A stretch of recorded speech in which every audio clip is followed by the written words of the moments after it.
दोस्तों, कहा जाता है कि अपराधी कितनी भी चालाकी क्यों ना कर ले, कहीं ना कहीं उससे एक ऐसी गलती हो जाती है, ऐसी चूक हो जाती है जो अंत में उसे कानून के शिकंजे तक पहुंचा देती है। और आज की एक कहानी भी कुछ ऐसी है जो आपको सोचने और समझने पे मजबूर कर देगी। नमस्कार, आदाब। मैं हूं आपका दोस्त अमन और आप देख रहे हैं एएस क्राइम डायरी। और आज जो हम बात कर रहे हैं उत्तर प्रदेश के गोरखपुर ज़िले के पीपीगंज थाना क्षेत्र के धुईधरपुर गांव की एक सच्ची घटना की। और इस गांव में रहती थी करीब 60 साल की कलावती यादव, जिनके पति का कई साल पहले निधन हो चुका था और उनके 3 बच्चे थे। 2 बेटे थे और एक बेटी थी। बड़ा बेटा राजेश यादव, जिसकी उम्र करीब 42 साल थी, अपनी पत्नी उत्तरा देवी और बच्चों के साथ परिवार का हिस्सा था। जबकि छोटा बेटा जितेंद्र उसके साथ पुणे में नौकरी करता था।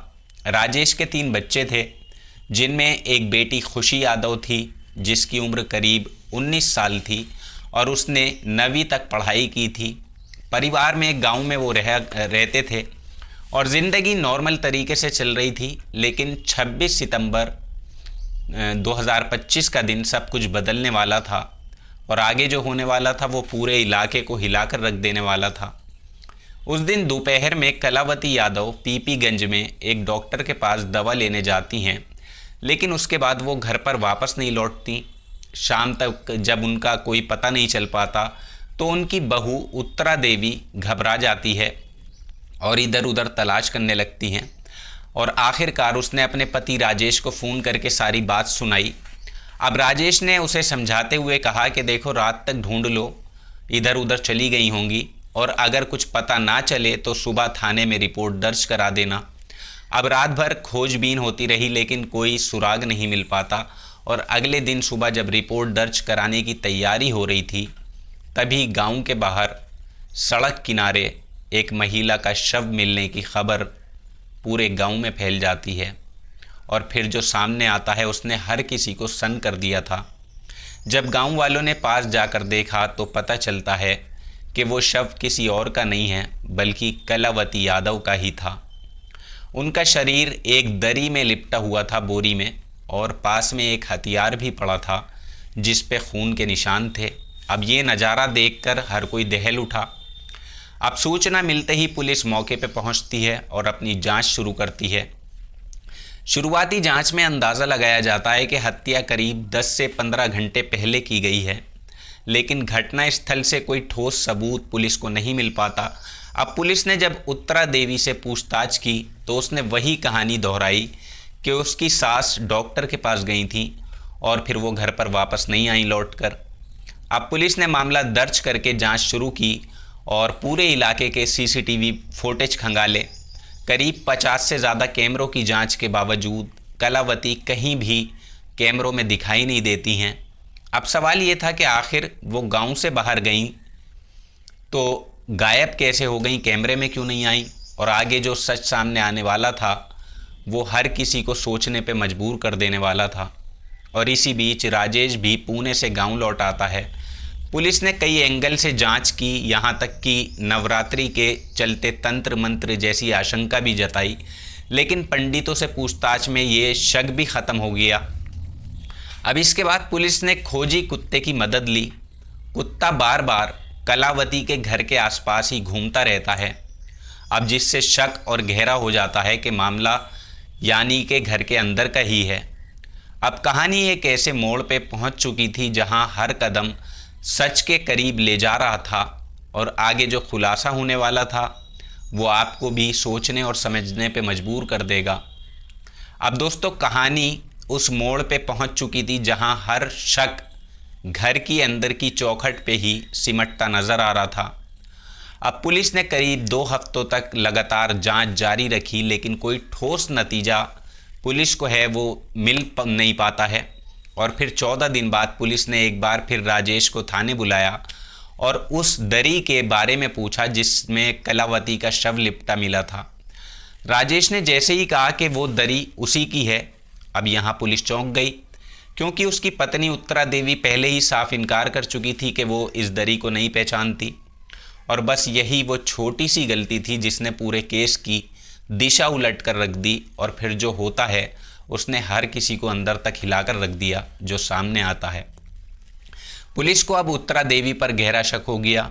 12 अक्टूबर 2025 को पुलिस टीम उसके घर पहुंचती है और घर की तलाशी लेती है और एक कमरे की दीवार पर खून के छींटे दिखाई देते हैं और पास ही रखी साइकिल पे भी कुछ दाग लगे हुए थे।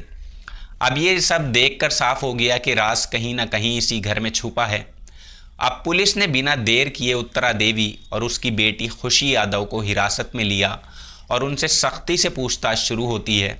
शुरुआत में दोनों टाल मटोल करती रहीं, बहाने बनाती रहीं, लेकिन ज़्यादा देर तक वो सच को छुपा नहीं सकी और आखिरकार उन्होंने अपना गुनाह पुलिस के सामने कबूल कर ही लिया। और सच सामने आते ही लोगों ने जैसे अपना सर पकड़ लिया हो। किसी को यकीन ही नहीं हो रहा था कि एक बहू और पोती मिलकर ऐसा घिनौना काम कर सकती हैं। दरअसल इस कहानी की जड़ें कुछ साल पुराने थीं। उत्तरा देवी पहले से शादीशुदा थीं, लेकिन बिना तलाक लिए उसने राजेश से दूसरी शादी कर ली थी और उसकी पहली शादी से एक बेटी थी जिसका नाम खुशी था। और जब वो इस घर में आई तो कलावती ने उसे कभी अपनाया ही नहीं, ना बहू को स्वीकार किया और ना ही उसकी बेटी को कबूला। और अक्सर वो खुशी को ताने भी देती, उसे बंगालन की बेटी कहकर बुलाती, जिससे उसके दिल में धीरे धीरे नफ़रत पैदा होने लगी।